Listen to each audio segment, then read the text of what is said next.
Okay, it's actually time to change our plan already. Hello everyone, so here's the deal. I just finished patch 2.5, the true ending of A Realm Reborn. I was silly enough to think that the bit when the credits rolled the first time that was actually the ending. No, it is not. And, well, look, the way that patch 2.4 and 2.5 have went has basically made me reevaluate a few things of the game, reevaluate my plans, and I just have a lot of stuff to talk about. To the point where I don't want to just wait a week for a Heavensward video or something. No, I need to talk about this stuff goddamn right now, because the ending of A Realm Reborn is really, really, really good, and really in a way that is punching above what Blizzard have done recently. I don't mean recently, I mean like a long time recently. So, yeah, the ending of A Realm Reborn. Now, it is very interesting, because you deal with the immediate Guardian threat by the time, 2.0 ends, right? That's hardly a spoiler, everyone can guess that. And then what you see after that is Square Enix, I suppose, no longer having to develop A Realm Reborn, while also having to provide patches, updating the interface and all of those things for FF14 Legacy. So as these patches roll on, you see them get better and better and better and better. And when I last checked in with you on FF14, I was at the very start of 2.4. Basically the start of the two-parter that's truly leading you into Heavensward. And now that I've went through those two patches, just things are different, and I've had to change my plan. Because I said to you, I'm going to play this at my own pace, I'm not going to and that is still true. I'm not going to rush playing the game. I'm going to reprioritize other things so that I can play the damn game more. So that I'm there with you at the start of Endwalker, because goddammit, I'm completely in. The end... It's brilliant, right? And what's really funny is so many people are saying, yeah, I know, and Heavensward's where it's truly brilliant. And that's the interesting thing, so I want to talk about it. So, I believe it's patch 2.3, you are founding, you're kind of like founding the Crystal Braves, and then there's the two-parter that is, just doing some things, right? Setting up things are going to take us into the Heavensward expansion. Now, before that, of course, you were dealing with the Dormans. There's the refugee crisis in Ul'dah. You see the likes of Teleji doing their thing, and you sort of see all of these pieces. And you get this interesting thing where, at the very start, you are wrapping up the primal threat, right? And then you're just kind of after that, you're doing things that really are just leading into Heavensward. You don't really know it at the time because it actually just feels like one nice big long continuous story. So basically what they end up doing is this really good job of setting up all of these little bits. And, I've heard people say that, the patches are a filter, and I can maybe get that with, a little bit of 2.1, 2.2, when it's, it is a little bit slower, sure. But man, stuff really does come together, and I've been completely transfixed by the game for the last 2 days. It has just been wonderful. Now, I'm actually almost at a loss of words as to how I talk about this. Okay, the 50-minute episode that basically is the end of A Realm Reborn. Because that bit when it warns you to set some time aside because this cutscene is coming and it's going to be long, I'll maybe mention 1 or 2 spoilers way at the end of this video, so don't worry, and it'll be very clearly signposted. Wow, right? That cutscene is the bit where every single little thing that they have set up, they pay off, and they pay it all off in a very, very satisfying way.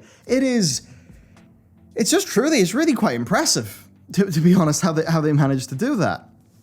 And they do a good job of luring you into a false sense of security. Perhaps you, really believing in what another character is doing, to the point where when things go in an interesting fashion, you're really like, oh, I can completely see how this has happened now that it's happening. But that's not exactly, I thought it was all just more kind of straight when I was doing it first, but no, there's a whole bunch more has happened now.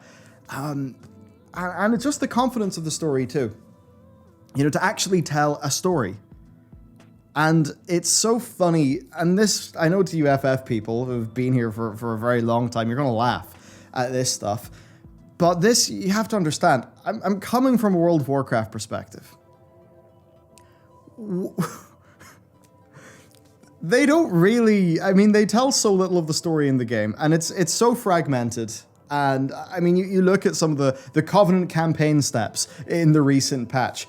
They are technically related, but they feel so segmented from each other. You know, different characters, different everything. They don't really feel like they tie together that well.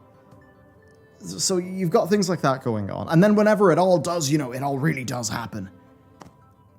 I mean, I'm not saying that everything needs to have basically a TV show at the end of it, like with ARR. I'm not saying that. But the best Blizzard can give you often is just, you know, a 1.5-minute cinematic, a 2-minute cinematic, and sure, it might look expensive, but it's a cinematic that almost feels like it's like, ooh, mystery, big, surprising, shocking event. But that's it.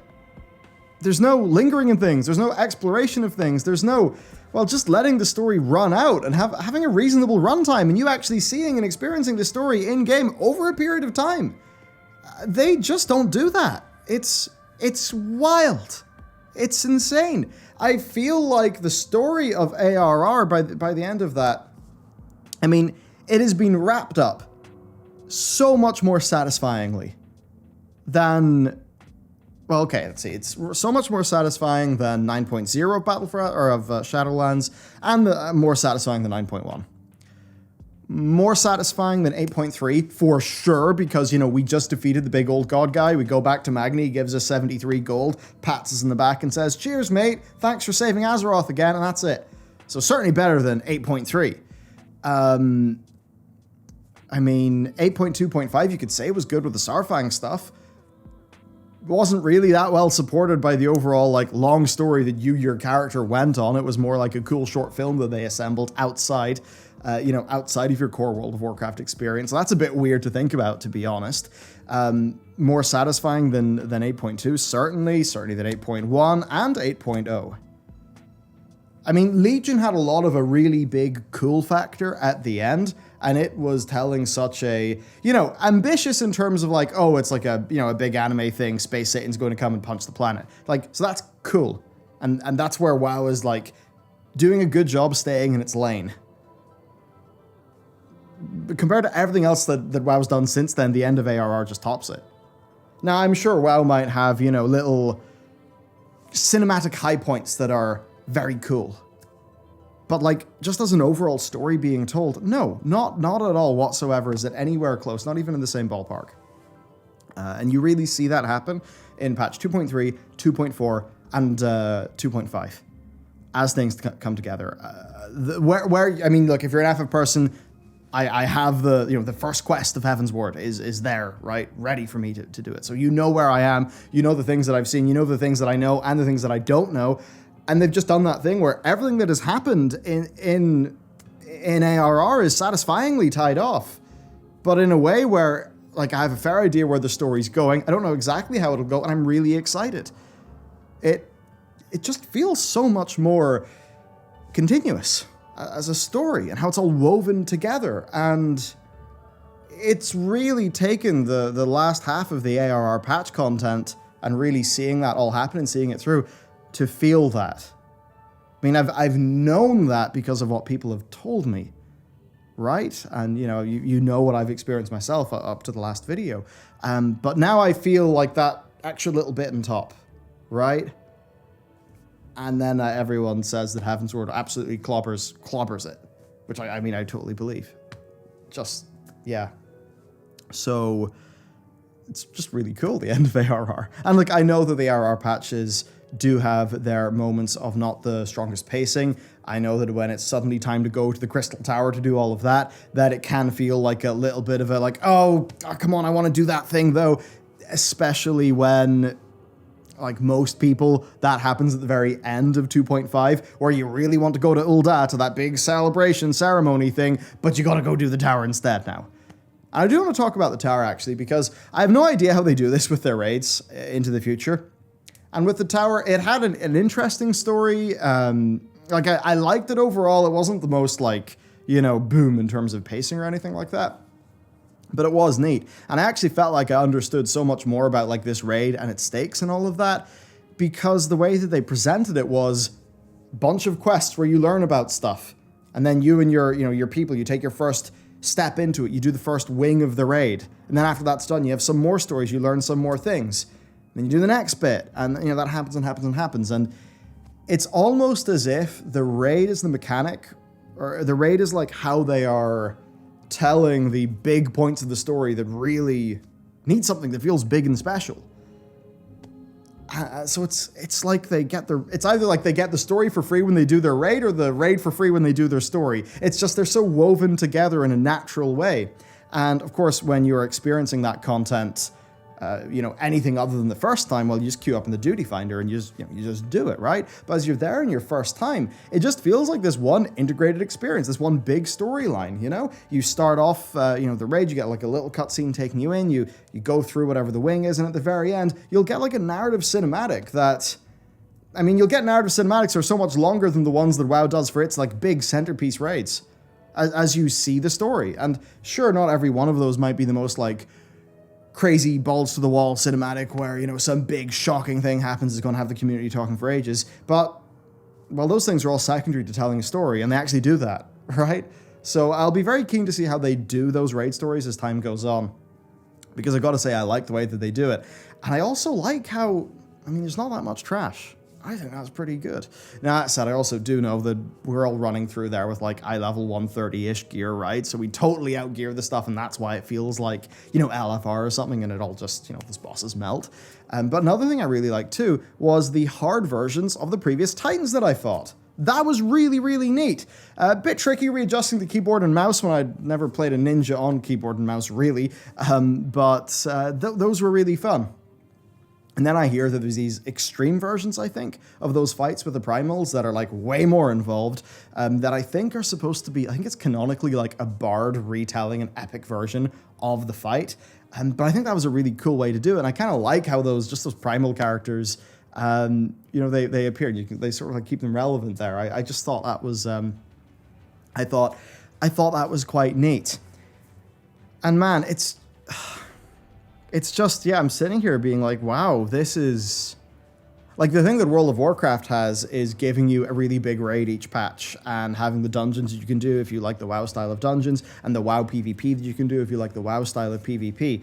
But comparing the Covenant campaigns, it's not fair. It feels cruel. It feels cruel. I know that's inherently a bit cruel to say, but it does feel cruel comparing the Covenant campaigns to what's being done here. And it did make me really realize one thing. Blizzard's whole gameplay first is something that they consistently misunderstand. Now, I can understand gameplay first in the context of some of Blizzard's older works and, what they were doing there. But here's the thing.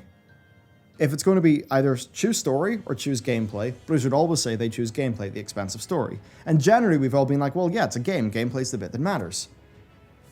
But I think as we really try to understand what we enjoy about games, pure mechanical gameplay is a pretty limited way to think about it purely, right?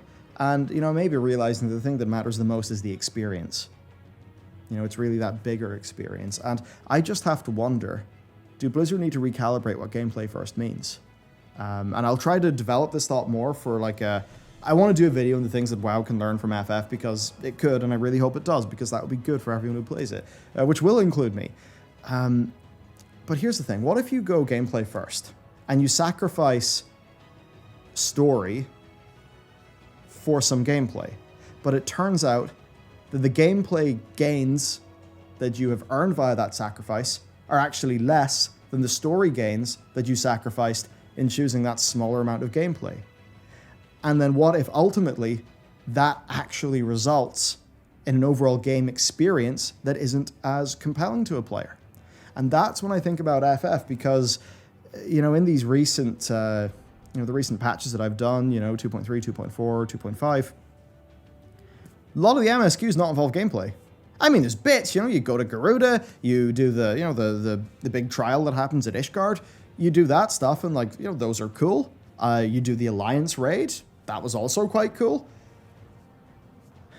But a lot of the rest of it, wasn't some big gameplay moment.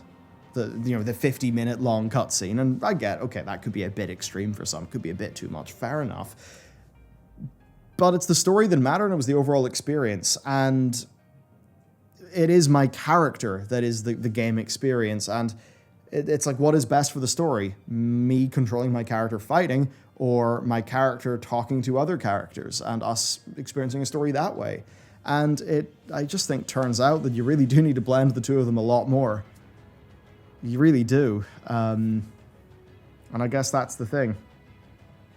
There's so much of it doesn't have the gameplay as you're going through these patches, but you're really gripped by the story. You care about the characters. They've actually set things up in an interesting fashion. I mean, all of this stuff in Ul'dah surrounding political intrigue and refugees and stuff. And a few other elements as well that I won't really spoil. I mean, I can't even think how many hours the whole thing has been. It's been a decent few anyway, building all of this up. And it's like, imagine if Blizzard dedicated, like, I don't know, 6 hours of story to building up political intrigue in Stormwind. And you actually really felt like you understood Stormwind and really cared about it. And every nook and cranny, just every, like every facet of it. And it was a really, really deep story. And they like completely stuck the landing and just had you extremely impressed by the end. Because that's what they've done with me in Ul'dah. I feel like I almost know Ul'dah more than Stormwind. And it's very recently that I've properly started playing this game. I mean, I know a lot about Stormwind because I've been into the WoW lore for a long time, sure. But this, like, experiential feeling of a place via the in-game storytelling, it just goes to show that just this focus on making the city-states feel real, and them being willing to have storylines that don't involve killing things all the time. I mean, you look, as FF, it's an MMO, you do a lot of killing, but I mean, the story to combat ratio is so much different to World of Warcraft, and in a way where I just feel really connected to the world, and really connected to my character in a way that I haven't really been to my WoW character, other than knowing that it's my WoW character and I like it, and I played it for a long time. It's just, yeah, I mean, wow. It has me thinking. It has me thinking, you know, it's either a thing of World of Warcraft needs to entirely reform what it does to try to compete with FF in these grounds, or it needs to go completely in the other direction and focus on itself as a setting and not really a big story. And that would mean doing way more just big, simple storylines and actually maybe even some more villains of the month or whatever, but then focusing in a lot more on player expression, on the smaller things in the world. It's that thing, right? Skyrim is a game that a lot of people love because of what they can do in it. It ends up to a lot of people feeling this kind of narrative sandbox, even though we could all say that the main storyline of Skyrim is really quite pants, or the main storyline of Oblivion is a bit pants, right? You know, we can all say those things, but those games are successful because they win, you know, they don't really win in narrative, but they win in like immersion and setting and that type of richness. And that's what really makes me wonder, is the best thing that Blizzard could do for now to really simplify, really simplify their story, and then, you know, try not to compete with FF on FF's ground because maybe FF will win there, and instead to compete on making the best big budget theme park MMO possible. Ideally with a few more sandbox elements. You know what I mean, right? It's like, if you can't, there's a bit of if you can't beat them, join them, but if you can't beat them and you can't really get close enough, well, why not try to win via another strategy? And I suppose WoW's maybe been trying to do that, but it's just this weird thing where it feels like WoW is kind of Destiny 2 in its endgame structure, with loads of systems and weird things that I think most of the players don't care about, and then a storyline that they seem really self-serious about, but also like don't tell like a tenth as well as FF in so many cases, right? It's just, it's interesting. I don't know what's going on, especially considering that I think it's Creative Business Unit 3. I think they've got less budget than Blizzard does for World of Warcraft. And yeah, look, this is just one of these moments, and I suspect I'm going to have more of them as time goes on. It's one of those moments where I'm like, oh shit, that's been sitting there. It's been sitting there for 8 years, and I have not known. I've heard, but I haven't known, and now I know. And that just changes things up. Some other thoughts in my plan then. Okay.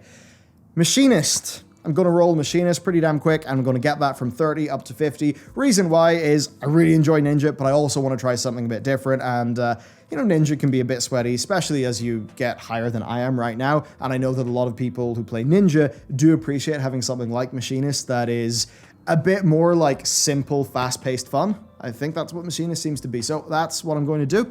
In terms of content, I mean, stick around. Do stick around. There's going to be more with FF. I just want to go and play Heavensward now, and I want to share. I want to share the ride with you. That's what I want to do, right? So, yeah, things are going to be faster. That's just how it's going to be, and it has to be because I need to reprioritize other things so that I can play more FF. That has happened. I've somewhat been got, I suppose. Another thing I will say, it has been nice getting all those Tombstones of Poetics and then being able to get the Ironwork set for my character, and then by the time my Machinist hits 50, because of the roulettes and stuff, it should have enough to also get that set. I know that set's like pretty nice to have as you're going to Heavensward, so there's that. And really with that said, that is that's really most of it, bar the spoiler stuff. For my talking points and just things I wanted to share with you now that this has happened and it's all bouncing around my head and I need to get it out. And with that said, spoiler time. I'm not going to go into any really deep things. I'll just say I really like how Alphino has went through all of this content. I just like it. He's doing his plans. He's trying to be a sort of a grander statesman or whatever, and just seeing how it all turns out. It's neat. It feels like that's a character that's actually going to learn and grow a lot. And that's just cool. So that's really cool. Crystal Braves. You always hear the bits of dialogue, people being worried about them accepting the Syndicate's money, the worries about the monetarists. And the way that it's always done is you just think, oh yeah, there's going to be some corrupt people in the ranks. It's not going to be that bad though. And then when it flips on you, it's like, oh, fuck. Oh, right. Especially when Ilberd, or Ilberd, whatever, when he, betrays as well. It's such a well-orchestrated twist. It really is, because it doesn't come out of nowhere. You're just really lured into a false sense of security, right? That's really strong, and they just execute it really well. And then, Irda, Papolino, what's going to go on, Thancred and Minfilia and Shtola, all of the others too. Like, what's going to happen with them? I mean, they couldn't all be dead. I mean, I know that I've seen the other cinematic, but still, I mean, the way all of that happens, you're like, oh shit! And just like the whole way that 50 minutes goes down, where it's like it starts, and I knew that she was being poisoned from the time she was coughing and the way that they introduced the servant character. So it's like, I knew she was being poisoned. I wasn't that surprised at all by that. Because I think that's supposed to be pretty obvious. That Telegi's doing stuff, like, he's doing shit. But just the way that it unfolds, it's like they shoot it quite well. They tell it quite well. They pace it quite well. Within that 50 minutes, you being incarcerated, then it gets into the rest of the cutscene, right? The Alphino, he gets, held up by his boys, by the Crystal Braves. Then, Roban just, he's so pissed off it goes red and he makes bear sounds, but somehow you're like, oh yeah, of course it's Roban. This is exactly what I would expect. I now know where his arm went. That's another thing. Just like, the stakes, the pacing, and then suddenly you and all your friends are running for your life, and you get out with Alphino, and the friggin' merchant guy is there. He takes you away, and you're like, it's all wrapped up. It's all wrapped up really well, but in a way where there's like so many places it could go, and yes, that was all done really, really, really well. God damn it. What can I say? I'm in. I think I need to end this video and go. And top prize for what I'm going to go and do next. I shouldn't have said that. There's going to be some rather silly comments about that, isn't there? Ah, well. So, look, subscribe to the channel.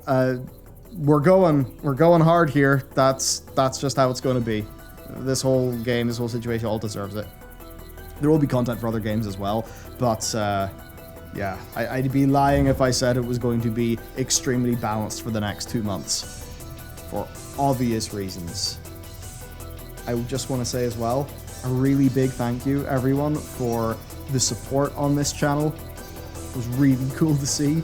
Yeah, man, I don't know what to say. Thank you for the support. The show goes on. This journey will be a long one, and I think it will be a lot of fun. Have a great day. I will see you next time.